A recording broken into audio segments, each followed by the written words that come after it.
L'astrobiologie, c'est une science entièrement nouvelle, qui réunit des scientifiques issus des disciplines les plus diverses. De l'astronomie à la physique, en passant par la planétologie, la biologie, la paléontologie, la chimie. Nous partageons tous un même objectif, découvrir et comprendre comment la vie apparaît, puis évolue ici, sur notre planète, mais aussi ailleurs dans l'univers.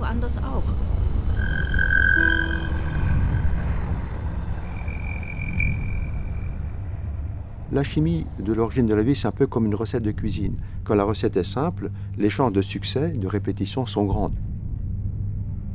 Si la recette est extrêmement compliquée, les chances de répétition sont beaucoup plus faibles. Donc nous pensons que la vie démarre simplement, qu'elle a donc de fortes chances d'apparaître chaque fois que les conditions sont remplies. Actuellement, on a un seul exemple de vie connue, c'est la vie sur Terre. Et donc, on essaye de comprendre comment la vie s'est formée sur Terre pour être capable de voir quels sont les signes que l'on peut chercher ailleurs pour trouver des traces de vie.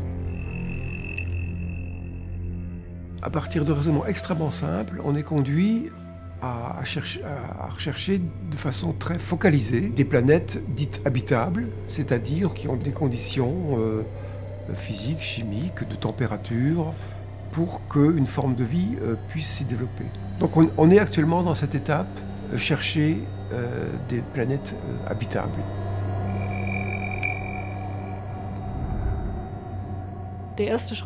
La première étape va être franchie en 2006 avec la mission CORO. CORO est un satellite muni d'un petit télescope de 27 cm de diamètre. Son but est de trouver des planètes en utilisant la méthode dite de transit. C'est la première mission qui va rechercher des planètes depuis l'espace.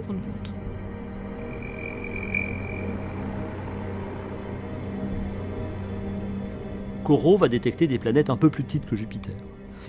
Ensuite, on espère, dans les années 2020-2025, disposer d'un énorme télescope interférométrique qui s'appelle Darwin, qui lui permettra de détecter des planètes de la taille de la Terre, à des distances de quelques dizaines d'années-lumière. Et dans l'atmosphère de ces planètes, on espère pouvoir trouver des traces d'une activité biologique. Typiquement, de l'eau, de l'ozone, du gaz carbonique, peut-être du CH4. Si on voit tout ça ensemble, on peut penser que raisonnablement, il se pourrait qu'il y ait de la vie sur ces planètes. Notre coopération entre diverses disciplines de l'astrobiologie va s'intensifier dans l'avenir.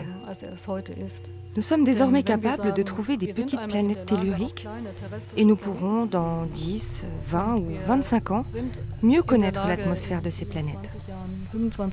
Alors forcément, on se demande à quoi la vie pourrait bien ressembler sur ces planètes. Évidemment, il est peu probable qu'on y trouve des gens comme nous. Ce qui est plus vraisemblable, en revanche, c'est qu'on y trouve une vie primitive ou d'autres formes de vie. C'est exactement sur ces questions que travaillent les astrobiologistes. Comment la vie pourrait apparaître sur ces planètes et sous quelle forme elle pourrait se présenter. Lorsqu'on essaie d'imaginer à quoi ressemble la vie ailleurs, on entre vite dans le domaine de la spéculation ou de la science-fiction.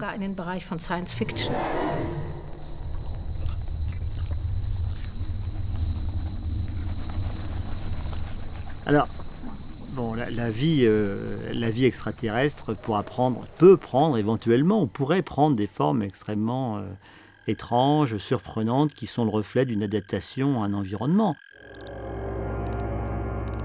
Je me pose davantage les questions en termes, je dirais, de concept. Est-ce qu'il faut qu'ils aient une vision? Quels organes d'essence minimum ils doivent avoir? Qu'est-ce qu'il faut pour se déplacer? Un des moyens simples, ce serait que ces organismes soient des boules qui roulent, plutôt que d'avoir des machins compliqués comme des membres avec des articulations. C'est pas très rationnel, ça. Ce serait plus rationnel d'avoir des êtres sous forme de boules qui roulent. Et je sais que ce sera faux, parce que la science apporte tellement de surprises qu'on se trompe toujours à vouloir prédire.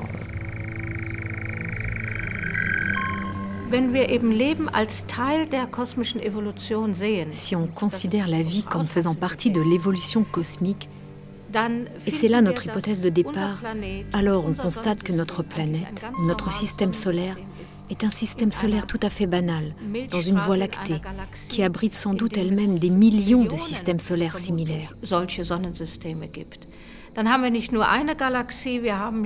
Et au-delà de notre galaxie, il existe des milliards d'autres galaxies dans l'univers. Il serait donc très surprenant, et même arrogant, de croire que notre planète, la Terre, soit la seule à abriter la vie. La grande inconnue est de savoir si, lorsque la vie apparaît sous forme de bactéries, par exemple, qui est une forme primitive de la vie, et qui a été la vie sur Terre pendant 90% de son histoire, est-ce que ces bactéries vont nécessairement évoluer vers des organismes qui vont acquérir une intelligence et une technologie et une communication? Donc ceci est la grande inconnue. Y a-t-il un déterminisme qui oblige les bactéries à évoluer vers des systèmes intelligents, ou est-ce que nous, en tant que civilisation intelligente, nous sommes le fruit d'un hasard qui aurait pu ne pas se produire et la vie terrestre aurait pu rester au niveau bactérien?